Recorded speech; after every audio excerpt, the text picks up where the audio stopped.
د سیمې هیواد او د نړۍ تازه خبرونه هر غړي د کندوز رادیو څخه مه هېروئ.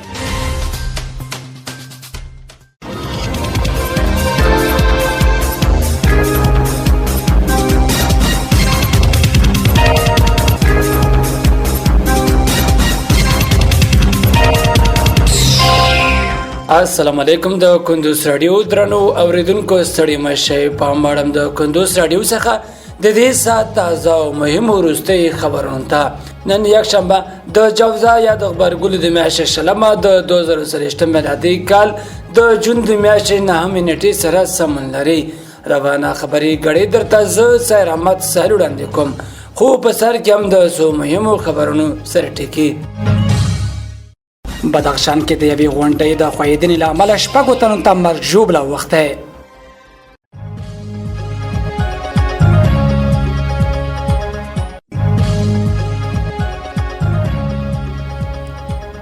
د ایران بهرنی چارو وزارت سرپرست علي باقری وایي ایران افغانستان کې د سولې او ثبات لپاره د هر رغنده نوښت ملاتړ کوي.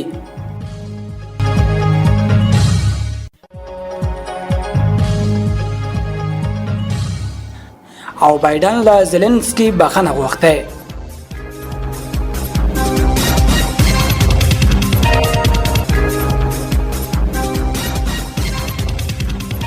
وسم بشپړ خبرونه. بدخشان کې د یوې غونډې د خویدنې له امله شپږو تنو ته مرګ ژوبله وخته. د بدخشان طبي پیښو پر وړاندې د مبارزې ریاست مسؤلین د یاد ولایت په یمګان ولسوالۍ کې د یوې غونډې د خویدو له امله شپږو تنو ته مرګ ژوبلې او د وختو خبر ورکړی دی. د بدخشان د طبي پیښو پر وړاندې د مبارزې ریاست مسؤلین د یاد ولایت په یمګان ولسوالۍ کې د یوې غونډې د خویدنې له امله شپږو تنو د مرګ ژوبلې او وختو خبر ورکړی دی.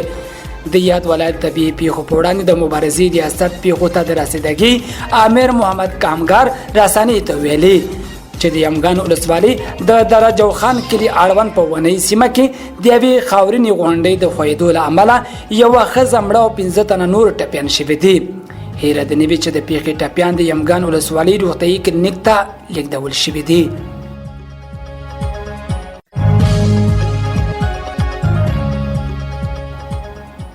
د ایران بهرنی چارو وزارت سرپرست علي باقری وایي ایران افغانستان کې د سولې او ثبات لپاره د هر رغنده نوښت ملاتړ کوي. علي باقری پرون شنبه تهران کې د سیمه‌ییزې تماس ډلې غونډې ته په یو لیکلي پیغام کې ویلي د افغانستان په اړه سیمه‌ییزې غونډې باید یوازې د افغانستان پر ستونزو غور ونه کړي بلکې باید د ستونزو پر حل غور وکړي. تهران پرون د روسیې، چین او پاکستان په حضور کې د سیمه‌ییزې تماس ډلې دویمې غونډې کوربه و.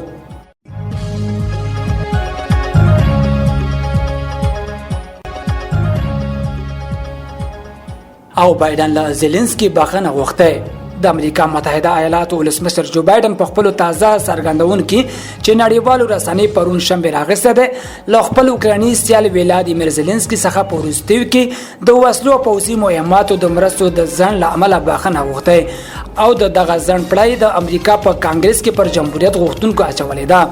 امریکا تر اوږده څو میاشتې ځنډ وروسته د تیرې میلادي میاشتې په پیل کې اوکراین سره $1.8 میلیارډ په ارزښت پوځي مرسته اعلان کړه چې د اړتیا په صورت کې به په وار کیف ته وسپاري.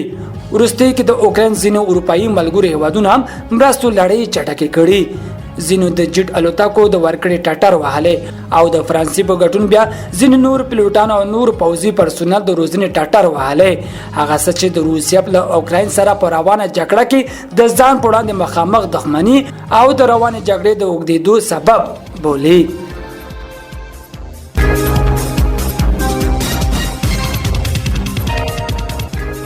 ترنو اوریدونکو په خبري غړې کې راټول شي مطالب هم دمرول تر بلې خبري غړې لوی عمل شه.